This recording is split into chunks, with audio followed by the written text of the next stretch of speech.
belt sander is used to sand the main field of the floor for speed and aggressiveness. As much as possible, we want to keep all of the sander's wheels on a smooth, freshly cut surface. If we move from right to left, the leading left-hand wheel will always be rolling on an uncut surface, causing irregularities in the floor to be transferred back onto the floor. Always move left to right in order to keep your belt machine sanding as smooth as possible. Sanding in a forward direction removes some finish, but the backward pass in the same path creates a lot more cutting power since the machine is pulling against itself. The backward pass will help clean up the remaining finish as well as any loose wood fibers. On your first cut, sanding at a slight angle to the grain of the wood, as opposed to cutting straight on, will make your abrasive selection more aggressive. This can be advantageous since straight-on sanding may transfer unevenness at end joints where there is over and underwood. Sanding at a slight angle around 7 to 15 degrees will shave those areas down evenly. Cutting at a 45-degree angle is very aggressive and should only be used on very damaged floors such as those with severe water damage. The cross-grain scratches left from cutting at a 45 will need to be taken out with an additional straight-on cut using the same grit. Occasionally, you may have to cut at a 90-degree angle, such as in hallways or other tight areas where the flooring runs across the space. For these areas, back off on the drum pressure and use a finer grit abrasive belt. The succeeding cuts will need to be done with an edger or a multi-disc buffer. Recall that for the first cut, our goal on a resand is to remove all of the old finish, sealer, and stain, and to remove all of the over-underwood on a new install. We want to select a grit that is aggressive enough to accomplish these goals, but not overly aggressive. Usually a 50 or 60 grit belt is a good place to start. But depending on the wood species and other factors, you may need to adjust your grit selection up or down based on these trial runs. Feathering is an important concept in wood floor craftsmanship. Any machine, tool, or applicator that touches the floor should always be used with a feathering motion. In other words, easy on and easy off the floor. This keeps you from creating start and stop marks on the floor that can show through in the final product. Whenever the machine is running and the drum is in contact with the floor, it must be moving to avoid drum marks. If you do happen to leave a drum mark on the floor, immediately indicate its location with a carpenter's pencil or lumber crayon. Don't try to remember where you left them later on. These sanding marks can be removed now or later in the process. We can leave a subtle trough in the floor that can be visible when finish is applied if we do not stagger our transitions from pass to pass. To avoid this, stagger your start and stop pattern throughout the job at the wall and mid-floor transition areas. For each sanding pass, move forward and backward in the same path, then move over about half the width of the drum and repeat. Overlapping your passes in this way blends the boards and topography of the floor, and creates a flatter, smoother result overall.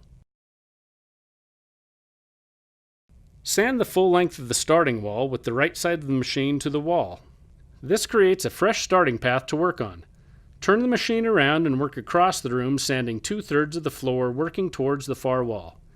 Then sand the full length of the far wall. Turn and sand the remaining third of the field, overlapping the mid-floor transition area.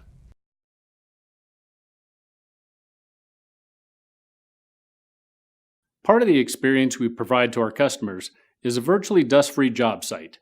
Keeping your DCS vacuums clean and working properly will go a long way in helping you keep this promise, as well as keeping you and your employees happier and healthier during the sanding process. To properly change the DCS bag, first turn off the sanding machine, leaving the DCS unit on. Pull the DCS hose off the sander and plug the opening. Wait several seconds to allow pressure to build up in the hose. Then press the filter cleaning lever on the DCS unit to purge the coarse filter. Repeat this process if necessary, then power off the DCS unit. Unlatch the lid to the Longo bag canister and tilt it back while holding the dust bag inside, gently pulling and allowing the extra bag to release while the lid tilts back. Shake the dust from the upper part of the Longo bag, then squeeze it together at the top of the dust level. Tie it off tightly with 2 cable ties, leaving about 2 inches of space between them. Cut the bag between the cable ties, then remove the full dust bag and dispose of it properly. Be sure to store it away from the house and any vehicles until the end of the day. Fold over the loose end of the Longo bag and secure it with an additional cable tie. Don't trim the cable ties, as this might create sharp edges that can puncture the bag. Gently pull down the amount of new bag needed and tuck it down into the canister, then close and latch the lid. Turn on the unit to fully secure the new Longo bag into place. Reconnect the hose to the machine and continue sanding.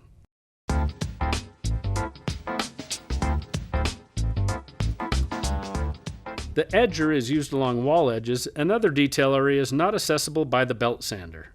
Working around the room in a clockwise direction will allow you to cut with the leading edge where there is more pressure, and feather with the following edge where there is less pressure. This will give you an aggressive cut without leaving deep edger swirls, which can take a lot of time to remove in subsequent stages. Likewise, working the wrong way around the room with the edger will leave heavy swirl marks. And of course, a floor without edger marks is one of the things that sets apart the true professional from the novice. As with grit selection for the belt sander, we want to start with a grit that is aggressive enough without being overly aggressive. This can vary depending on the floor condition, wood species, and other factors. Test a starting grit with a couple short passes and adjust up or down as necessary. Applying the soft side of a Velcro strap to the base of the edger is an easy and effective way to protect trim work from bumps and scratches while edging. Clocking refers to how you turn the edger during use. Whether you're edging along open walls or along butt-in walls, you need to know where and how the edger is cutting. You can gauge the aggressiveness of the edger by knowing its cut point in relation to the grain of the wood and clocking the edger accordingly.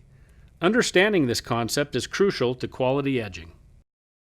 Be sure not to grind the edger through corners. This will create a dig or ski slope in the floor that is difficult to remove. Instead, edge and feather up to the corner, then pick up the edger and move it to the other side. Feather it straight back close to the corner and quickly work away. Another method is to feather swing the edger through the corner area, but not lingering. This helps to open up the finish and stain in those areas, which should make your scraping process easier. Working in short sections with the edger perpendicular to the wall, start from the field or sanded area and work toward the wall, moving the edger from side to side in wide sweeping motions.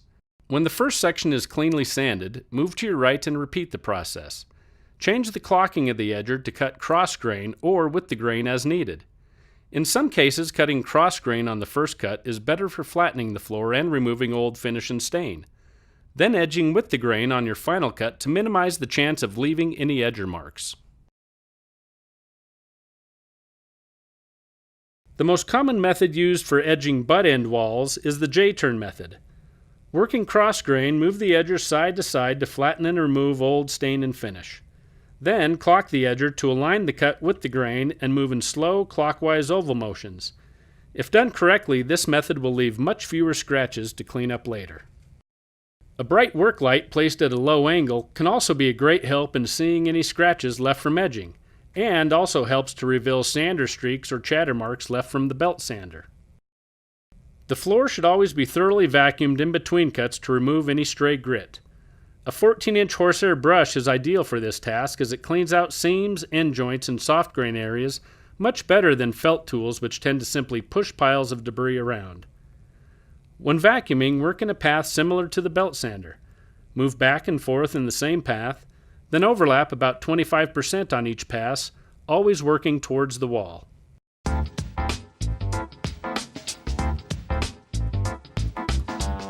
After the floor has been sanded to raw wood, it can sometimes be difficult on the next cut to identify where you've been, especially on floors with lots of rooms, corners, and other detail areas. Taking a carpenter's pencil or lumber crayon and quickly marking the entire floor will help you easily spot any areas you might miss on your next cut. The reason we perform multiple sanding cuts is to remove deeper scratches from previous cuts, creating a smoother and finer surface for our finishing system. Sanding paper comes in these standard grit progressions. An important rule to remember in grit selection is to never skip more than one level of grit. For example, if you used a 40 grit on your first cut, skip 50 and go to 60 for the second, then skip 80 and move up to 100 for the third cut. Proper grit sequence creates a smooth, even surface that is the ideal base for stain, sealer, and finish application. To get ready for the second cut, first make sure the power cord is disconnected. Quickly check the drum, travel roller, and wheels. Vacuum or remove any debris or buildup if needed. As you move to finer abrasive grits, you will need to back off on the drum pressure and walk slightly faster when sanding. This will eliminate walking chatter and give you a smoother surface.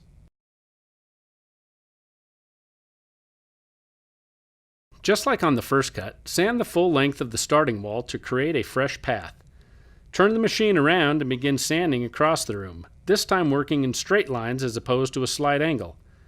Work 1/3 of the room moving towards the far wall. Sand the full length of the far wall, turn around and work back over the remaining 2/3, overlapping your transition area. Recall that on the first cut we sanded 2/3 of the field, then the other third. By switching the transition areas between the first and second cut, we are able to blend the two cuts together smoothly. Many times, even if cutting the floor with 3 grits on the sander, we can stick with just 2 cuts on the edger. This is due to the fact that the scratches from an edger are easier to see than those from the sander, so we can see if our final edger grit is taking out all the previous scratches from the heavier grits. If the floor was really rough, damaged, or had years and years of finish buildup, then it's still probably best to 3-cut with your edger. Otherwise, a 2-cut will work a high percentage of the time. The floor should be thoroughly vacuumed between cuts to assure that any stray grit has been removed. This is especially important before filler application, since stray grit and wood dust will mix with the filler, making it thick and difficult to work with. A professional wood floor craftsman knows when to fill and when not to fill open seams and cracks in the floor. Since wood typically expands in the spring and summer, seasonal gaps that occur during the drier winter heating season should be left alone to leave room for the wood to move back when humidity levels increase in the warmer months. Filling seasonal cracks in the winter can lead to that same filler being pushed back out in the spring and summer as the flooring expands, leaving raised ribbons of filler along the affected board seams. Another potential issue when filling seasonal cracks is called edge crush. Because the filler tends to dry harder than the wood, as the flooring expands against it, the wood grain on the edges of the board seam may be permanently compressed. This causes an even bigger crack the following winter when the wood contracts and the filler crumbles into the enlarged seam. Different colors of filler may be needed to match the wood species. Occasionally, several different colors may be needed for the same species, such as hickory. To fill large knot holes or very dark defects, extra color may be added to the filler or tinted epoxy may be used. Wood floor filler is used to fill slight cracks and gaps in the floor, and also to fill and close off grain in open pore species. Larger cracks should be repaired using the splinter technique. First, stir the filler to ensure all components are mixed well. Use a putty knife to apply small amounts of filler only where it's needed, usually on end joints, knot holes, and other minor defects. You may want to add some water to the filler to make it easier to spread. Don't exceed 1 cup per gallon though, because too much water will cause sagging and cracking, which you'll then have to fill again. Work the product into the seams and grain at a 45-degree angle to the flooring. This will prevent the filler from following the trowel back out of the floor. Press down with the trowel to minimize any filler left on top. Sanding off excess filler can be very messy and difficult. Make several passes over the same area to work the filler into the floor. Fill the entire floor, including the edges. Any skip spots will show through the finish in your final product, particularly with open pore species. As you work your filler puddle across the floor, the filler will thicken as it picks up wood dust. Do not put this thickened product back in the bucket. Throw it out and pour fresh filler for the next section. With sufficient airflow, filler should be allowed to dry overnight. Although the surface might feel dry after a few hours, the filler in deeper cracks and seams can still be wet. Sanding over wet filler will often pull it out of the floor, leaving you to fill it again.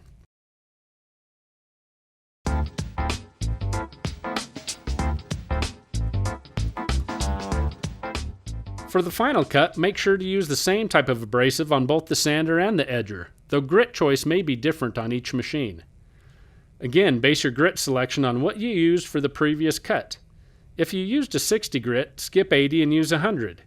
If you used a 50 grit, skip 60 and use 80. Remember to never skip more than one level of grit. Quickly check the drum and roller while changing the belt, and if needed, vacuum off any debris.